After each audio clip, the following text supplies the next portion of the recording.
नमस्कार। मैं Gyanendra Jha managerial skill development की कड़ी में अपनी एक नई वीडियो के साथ। तो कल मेरे एक सहकर्मी ने, सीनियर पद पे हैं, मैनेजर लेवल के हैं, उन्हें अपने एक जूनियर से काफ़ी ज़्यादा चिढ़ मच गई। उन्होंने उसके मीन मेक निकालना शुरू कर दिया। तो उसकी शिकायत लेकर मेरे पास वो आए, ये नहीं करता, वो नहीं करता। मैंने सुना, फिर मैंने सोचा और जो बातचीत मैंने उससे किया उसको टॉपिक के रूप में यहाँ रख रहा हूँ। टीम के हर सदस्य के हिसाब से अपनी शैली अलग अलग ढालिए। रैपर्ड कम्युनिकेशंस कंपनी के प्रेसिडेंट हैं स्टीफन सीरेफ। उन्होंने एक आलेख में कहा था कि आप अनूठे हैं, आप बेजोड़ हैं, आप अपने आप में बेहतरीन हैं, आप में विशिष्ट योग्यताएं हैं जो आपके ऑर्गेनाइजेशन की ज़रूरतों को पूरा करती हैं। किसी ऑर्गेनाइजेशन में आप बेवजह थोड़े होते हैं, आप कुछ करते हैं तभी आप उस ऑर्गेनाइजेशन में हैं। और आपकी बदौलत कंपनी ने आपको नौकरी भी दिया है। केवल आपकी पर्सनैलिटी, आपके सुंदर चेहरे, आपके गोरेपन और आपके बातचीत करने के लिए कंपनी ने आपको नहीं रखा है। कंपनी ने आपको आपके काम की वजह से रखा है। आपको दूसरे के साथ काम करने की एक विशिष्ट शैली है आपके पास, जो एक तरह से आपके जीवन का परमानेंट पार्ट बन चुका है, अभिन्न हिस्सा, अस्थाई हिस्सा। जिस हद तक आप अपनी काम करने की शैली उस ऑर्गेनाइजेशन के लिए, उस कंपनी के लिए और उसके सदस्यों की ज़रूरतों को पूरा करते हैं, उसी हद तक आप सफल भी होंगे। तो दोस्तों, थोड़ा अजीब लगेगा समझने में, लेकिन समझना पड़ेगा क्योंकि आप मैनेजर हैं। अपने शैली ढालने का मतलब यह नहीं है, अपने स्टाइल को ढालने का मतलब यह नहीं है कि आप गिरगिट की तरह रंग बदलते रहिए। इसका मतलब है कि अपनी टीम के व्यक्तिगत स्वभाव के प्रति आपको जागरूक रहना पड़ेगा, संवेदनशील रहना पड़ेगा, सेंसिटिव रहना पड़ेगा, प्रोएक्टिव भी रहना पड़ेगा और उसको ध्यान में रखकर आपको काम करना पड़ेगा। आपकी टीम के लोग ज़्यादा बोलने वाले हैं, जिन्हें सार्वजनिक प्रशंसा बहुत पसंद हो, लेकिन आपकी उसी टीम में कुछ लोग ऐसे भी होंगे जो शांत होंगे, उनको दिखावा पसंद नहीं होगा, जिनकी अगर ओपन फोरम में प्रशंसा कर दिया जाए तो वो शर्म के मारे सिमट जाएंगे। उनको लगेगा कि ये जान देने के बराबर हो गया, उनको पसंद नहीं आएगा। इसीलिए उन्हें अकेले में बताइए कि वे बहुत अच्छा काम कर रहे हैं। तो महसूस कीजिए, दो व्यक्तित्व हैं। एक व्यक्ति को अपने लिए ताली बजवाना बहुत अच्छा लगता है और खुद अपने लिए भी ताली बजा लेता है, झूठी वाहवाही भी लूट लेता है।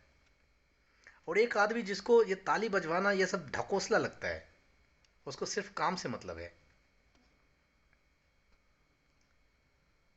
अगर आप ऐसे लोगों को ओपन फोरम में शाबाशी देंगे तो वो कुछ बोल नहीं पाएंगे। तो उसको अकेले में प्रशंसा कीजिए, उसकी पीठ अकेले में थपथपाइए और बताइए, जताइए कि वह बहुत अच्छा कर रहा है।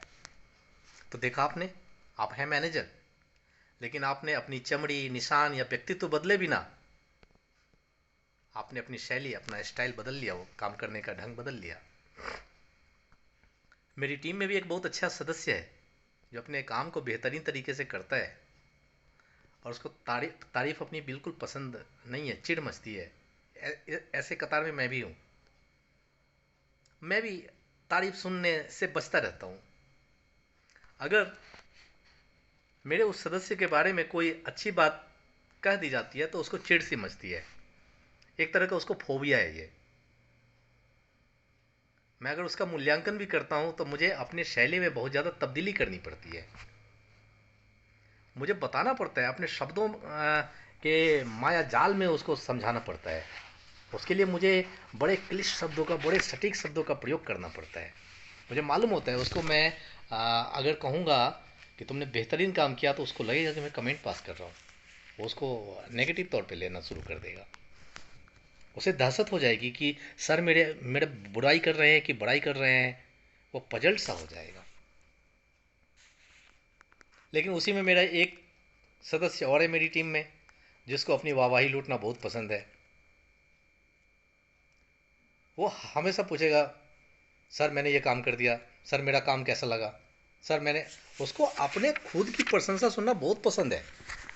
वो दूसरे के काम की वाहवाही भी अपने ऊपर लेना चाहता रहता है। तो सचमुच दैनिक मूल्यांकन के लिए भी आपको, मैनेजर हैं तो आपको सहर्ष तैयार रहना पड़ेगा। टीम के दोनों सदस्य अपने अपने काम कर रहे हैं, अगर वे नहीं करते तो टीम में नहीं होते। लेकिन उनके साथ अलग अलग तरीके से पेश आने की जरूरत होती है। मेरे जैसा मैनेजर यह चाहता है कि दोनों ही अच्छा काम करते रहें। इसीलिए मुझे सर्वश्रेष्ठ प्रदर्शन करवाने के लिए उन्हें अलग अलग तरीके से संभालना पड़ता है। ठीक इसी तरह कुछ कर्मचारियों को यह पसंद होगा कि उन्हें अकेला छोड़ दिया जाए। वे अवसर तैयार कर लेंगे और काम को पूरा करके छोड़ेंगे। अगर उन्हें मदद की जरूरत होगी तो वो खुद आकर मांगेंगे। ऐसे कर्मचारियों का प्रतिभाशाली आत्म प्रेरक व्यक्तित्व कह सकते हैं, सेल्फ इनिशिएटर कह सकते हैं, खुद से ही इंस्पिरेशन लेते हैं। बहरहाल बाकी कर्मचारियों को इस बात की ज़्यादा ज़रूरत होगी कि आप उन्हें कार्यों की दिशा दें, उन्हें स्पष्ट प्रोजेक्ट दें। यह बात गांठ बांध लीजिए कि पहले वाले समूह का प्रबंधन ज़्यादा नहीं करें, क्योंकि वो अपना प्रबंधन करने में स्वयं सक्षम है।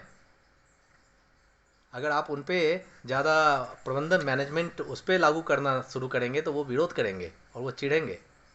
शायद ऐसा भी हो सकता है कि नौकरी छोड़ के वो चल दें।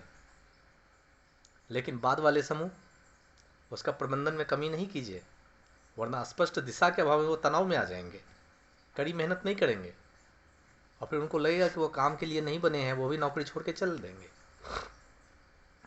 तो अपनी टीम के हर एक व्यक्ति के बारे में सोचिए, उनके काम करने के स्टाइल के बारे में सोचिए। इस बारे में सोचिए कि उसे किस शैली की ज़रूरत है, किस स्टाइल की ज़रूरत है, कौन सी चीज़ उसे प्रेरित करती है, कौन सी चीज़ से उसे चिढ़ मचती है। और अपनी प्रबंधन, अपने मैनेजमेंट स्किल्स को, अपने मैनेजमेंट स्टाइल को उसी अनुरूप आप मॉडिफाई कर लीजिए, मोल्ड कर दीजिए। फिर देखिए आप खुद को ही एक बेहतरीन मैनेजर मानना शुरू कर देंगे। किसी के कहने की ज़रूरत नहीं है आपको। धन्यवाद।